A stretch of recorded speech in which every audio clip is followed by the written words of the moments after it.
এককালীন মহিষা দলের বিধায়ক ও কবি, অন্যদিকে তৎকালীন সিপিএম নেতা লক্ষণ শেঠের পত্নী প্রয়াত তমালিকা পণ্ডা শেঠ ৬৮তম জন্মদিন উদযাপন হল হলদিয়ায়। এই জন্মদিবসে উপস্থিত ছিলেন প্রখ্যাত সাহিত্যিক শীর্ষেন্দু মুখোপাধ্যায়, এছাড়াও ছিলেন মৎস্যমন্ত্রী বিপ্লব রায় চৌধুরী, প্রখ্যাত সাঁতারু বুলা চৌধুরী সহ একাধিক বিশিষ্টজনেরা। এদিন বর্তমানে বাংলাদেশের সাময়িক অবস্থা প্রসঙ্গে সাহিত্যিক শীর্ষেন্দু মুখোপাধ্যায় বাংলাদেশের অস্থিরতা সম্পর্কে সাংবাদিকদের মুখোমুখি হয়ে প্রতিক্রিয়া দেন।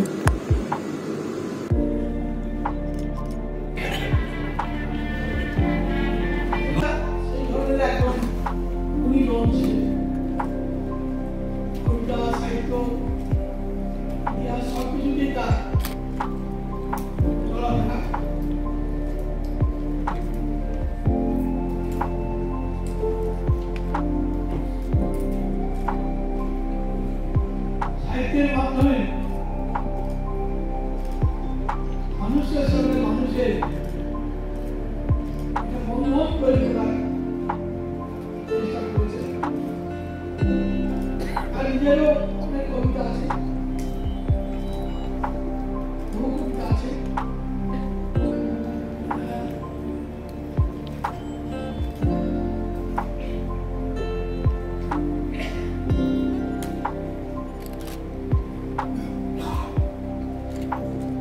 বেশি বলবো না,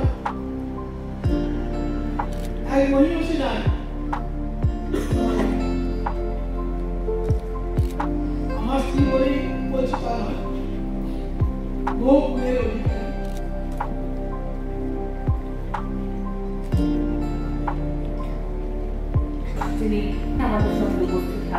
এই অনুষ্ঠানে আমি প্রতি বছরই উপস্থিত থাকার চেষ্টা করি।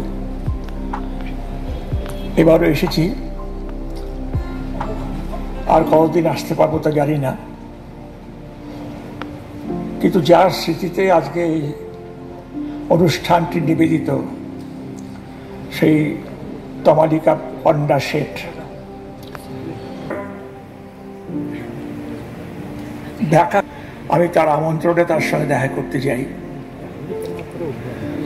সেখানে বাংলাদেশের সাথে তুলনা হয়?